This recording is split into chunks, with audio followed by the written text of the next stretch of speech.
Hey there guys, my name is Marcus, and in this video I'm going to compare VOO with QQQ.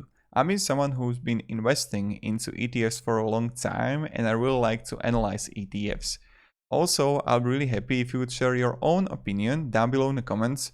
What do you think about QQQ? What do you think about VOO? So I can learn more. Now, also, I created a course about ETFs and how we can make money with ETFs, what are some good strategies, and also the basics concepts of ETFs. So you can check it out also down below in the description. Without further ado, let's start. The first thing and the most important thing when we compare VOO with QQQ is that one of them is a value-based ETF and the second one is a growth-based ETF. What does it mean is that if you would come here and you would write it to Google, you would find this. Value funds give you steady returns over a long period of time, while growth funds could give you higher returns both in long term and short term. However, in growth funds, you need to either sell or redeem your investment to make profit.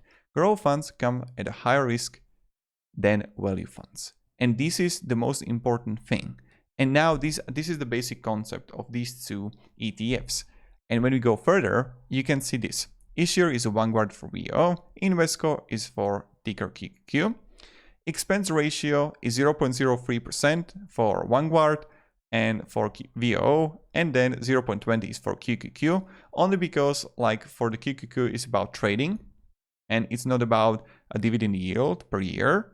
And that's really important. So expense ratio is much higher, so it's kind of more expensive to invest into QQQ, but you got higher risk of a higher reward, short, medium, long time.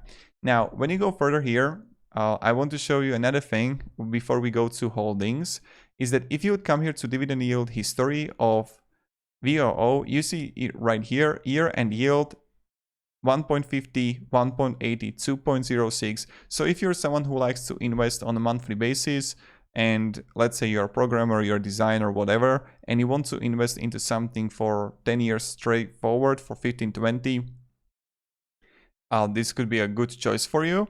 But with a QQQ, you see the dividend yield history is much lower. Also, the expense ratio is higher. So this is something that it's for growth and how we can make money with it. Now, also, if you would come here, it's more risky. When you come here to the last 5 years and the growth of it is going really well, and VOO also pretty good. So 2015, you see clearly also the price is a little bit cheaper on QQQ. You see that, like, let's say that it was 113 in 2016. Right now it's nearly 400. Here, 2015, 16, 200, also really great increase. Now, when we go further, and what you can learn from this is number of holdings. For VOO, we got 508, was 103 for QQQ. Now, you see right here, the median tracking difference is minus 0.29% comparing to 0.03% for VOO. That's also really important. And we can also see the growth here for the 1 month zero, the performance 7%, 5%, 24%. So many times the VOO is better, many times the QQQ. It's completely up to you on what kind of strategy you want to use. And now let's come to holdings. This is the most fun part for me. So you can see clearly here, total top 10 weighting, 99% here, technology and consumer cyclicals is like 85%. Here, technology is 35%. Now, when you come here and even further, this is really important. For QQQ, 54% contains the top 10 like stocks. Here, total top 10 weighting is 28%. And you see that Microsoft Corporation here is 11, here is 6, nearly 11, here is nearly 6. Apple 6.2, here is 10. Amazon 7.40, here is 3.8. So you can see it's heavily invested into technology stocks.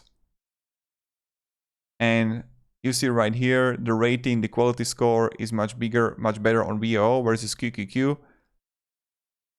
And I want to show you also the fund overlap. This is the fun part too. So when you come here, 15.7% of VOOs, 512 holdings also in the QQQ, and nearly 80% of QQQ of holdings are also in VOO. Only because, like, look at this, there is like huge overlap of technology applications. And when you check on the holdings, you see right here that, as I mentioned in the beginning, not in the middle of the video, the technology is much higher with consumer cyclicals, but also those kind of stocks are in VOO too, but in QQQ you get much more of them. So to summarize this whole video so we understand it much better, my perspective is this: with QQQ growth based, I would go with the short-term investing when I want to like sell it and I want to buy individual stocks. That's a growth-based ETF that I would use. Also, I would be really careful about the expense ratio with median tracking difference, which is minus 0.29%. And the diversification is much smaller comparing to VOO. So this is something that you should be worried about. Now, VOO is a really great option to long-term invest. And that's what I would definitely use it for. And it's something really good. So I would go definitely that way if you want to, let's say, long-term invest. And yeah, so if you're gonna have any questions, guys, ask me down in comments. I'm really happy to help you and provide you some guidance, support, and you know how it goes. Now also, I got a link down below in the description that you can check out that like you can buy, and you can buy the course. I got also about stocks, about ETFs, about the strategies that you can use, which are really good, I believe, for making money and also for growth based. I'm going to create that part too. And yeah, if you have any ideas what kind of ETFs I should compare, definitely write it down below in the comments. I'll be really happy to do that for all of you, because I love to talk about ETFs and what are some differences and what you should be careful about. And that's pretty much it. So also, when you come here to median tracking difference, ETF, meaning the average experience of the fund, max upside tracking difference, the best 1 year holding period. Tracking difference is the between ETF performance and index performance. So yeah, thank you very much guys for watching, and have a great day, and goodbye. See ya.